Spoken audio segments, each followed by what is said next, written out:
না বড়া না পকোড়া। আজ আমরা বর্ষাকালের সন্ধ্যেতে বানিয়ে নেব ভুট্টা দিয়ে কাটলেট, যেটা খুবই কম তেলে একটা স্বাস্থ্যকর ইভিনিং স্ন্যাক্স বানাবো। তাহলে চলুন শিখে নিই বর্ষাকালের সন্ধ্যেতে একটা স্বাস্থ্যকর স্ন্যাক্সের রেসিপি, কর্ন কাটলেট বা ভুট্টার কাটলেট। কিভাবে ভুট্টাটা আমরা ছাড়াবো সেটাও দেখিয়ে দেব। আমি এর জন্য নিয়েছি একটা ভুট্টা, পরিষ্কার করে ধুয়ে রেখেছিলাম। এখন নিয়ে নিয়েছি একটা পিলার। দেখে নিন কেমন ভাবে আমি ভুট্টার দানাগুলোকে ছাড়িয়ে নিচ্ছি। যেমন করে আমরা আলুর খোসা ছাড়াই বা সবজির খোসা ছাড়াই, ঠিক সেরকম ভাবে পিলারের, দেখুন পিলার দিয়ে ঠিক এরকম করে ওপর থেকে নিচে এরকম ভাবে আমি টেনে টেনে সমস্ত ভুট্টার দানাগুলোকে পরিষ্কার করে নিলাম। দেখলেন কত সহজেই আমরা ভুট্টার দানাগুলোকে আলাদা করে নিলাম। নিয়ে নিয়েছি এখানে একটা পাত্র মধ্যে নিয়ে নিচ্ছি যে ভুট্টার দানাগুলোকে আমি আলাদা করে নিয়েছিলাম, সেটাকে নিয়ে নিলাম পাত্রের মধ্যে। আজকে স্ন্যাক্সটা বন্ধুরা একটু অন্য রকম। এখন নিয়েছি এখানে একটা আলু সেদ্ধ, যেহেতু একটা ভুট্টা নিয়েছি আমি এই জন্য মাঝারি সাইজের একটা আলু নিয়েছি। আমি মাইক্রো ওভেনে এটাকে সেদ্ধ করেছি। মাইক্রো ওভেনে করলে আলু সেদ্ধ খুব ভালো হয়, যেখানে জল লাগে না। ফুল মাইক্রোতে দিয়ে 4 মিনিট দিলেই কিন্তু সেদ্ধ হয়ে যাবে। এখন আবার একটা গ্রেটার নিয়ে আলুটাকে ঠিক এরকম ভাবে দেখুন গ্রেট করে নিচ্ছি। আলু হাত দিয়ে না মেখে এরকম ভাবে করবেন। নিয়ে নিয়েছি 1/4 কাপ গাজর, যেটা আগের থেকে ছোট করে কেটে রেখেছিলাম। এখন নিচ্ছি 1/4 কাপ ক্যাপসিকাম, এটাকেও দেখুন একদম ছোট ছোট করে আমি কেটে নিয়েছি।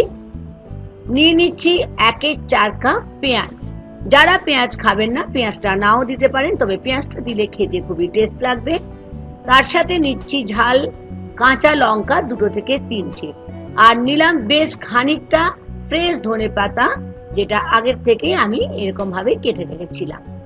নিয়েছি অল্প আদা টুকরো। এখানে নিয়েছি একটা চিজ কিউবটাকে ঠিক এরকম ভাবে গ্রেটারে করে দেখুন ঠিক এরকম ভাবে গ্রেট করে নিচ্ছি। যদি বাড়িতে চিজ না থাকে নাও দিতে পারেন, তবে এটা দিলে খেতে খুবই ভালো লাগবে। সমস্ত উপকরণের সঙ্গে আমি যে ভুট্টার দানাগুলোকে গ্রেট করে নিয়েছিলাম দেখুন এরকম ভাবে মিশিয়ে নিলাম স্বাদ অনুযায়ী লবণ, খুব অল্প হলুদ নিলাম। তার সাথে নিয়ে নিচ্ছি রোস্টেড কিউমিন কোরিয়ান্ডার পাউডার, মানে ধনে আর জিরে গুঁড়ো 1 চামচের মতো। নিয়ে নিলাম ম্যাজিক মশলা 1/2 চামচের মতো, এটা অপশনাল, নিতেও পারেন। তার সাথে নিলাম ড্রাই ম্যাঙ্গো পাউডার 1/2 চামচ, চিলি ফ্লেক্স 1/2 চামচ, আর নিচ্ছি রোস্টেড বেসন 2 থেকে 3 চামচ, আর তার সাথে নিলাম চালের গুঁড়ো 2 চামচ। অবশ্যই বেসন আর চালের গুঁড়ো বন্ধুরা লাগবে। বেসনটাকে রোস্ট করে আগের থেকে রেখে দেবেন। যদি মনে হচ্ছে এটা কম লাগলো তাহলে অল্প করে, যেমন যখন মাখবেন অল্প করে আবার দিয়ে দিতে পারেন। নিয়ে নিয়েছি ব্ল্যাক সল্ট অল্প করে, তাতে টেস্টটা ভালো হয়।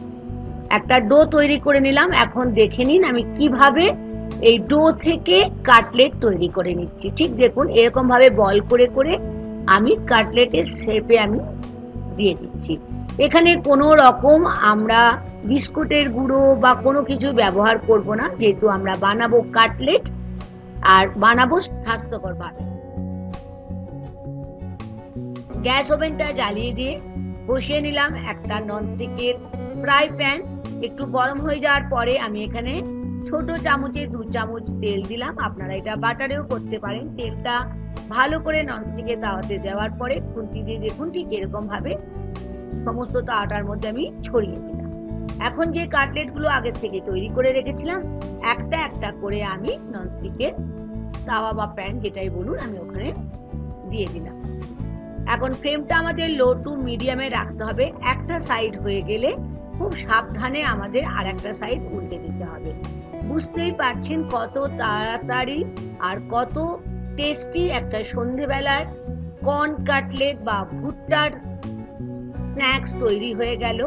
একটা পিঠ হয়ে গেলে উল্টে দিলাম, আর এখন আমি এরকম ভাবে তুলে নিলাম একটা প্লেটের মধ্যে।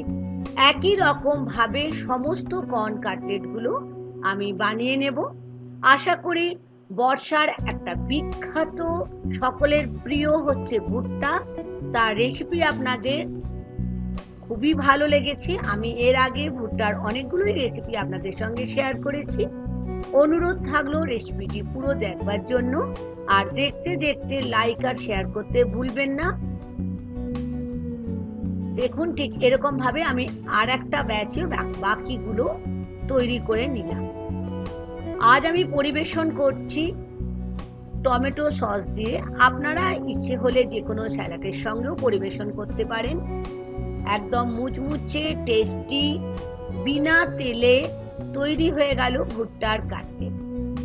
আশা করি ভালো লেগেছে, আর নতুন বন্ধু হয়ে থাকলে আমার চ্যানেলটিকে সাবস্ক্রাইব করে নেওয়ার অনুরোধ থাকলো। এখন খেয়ে দেখবার পালা।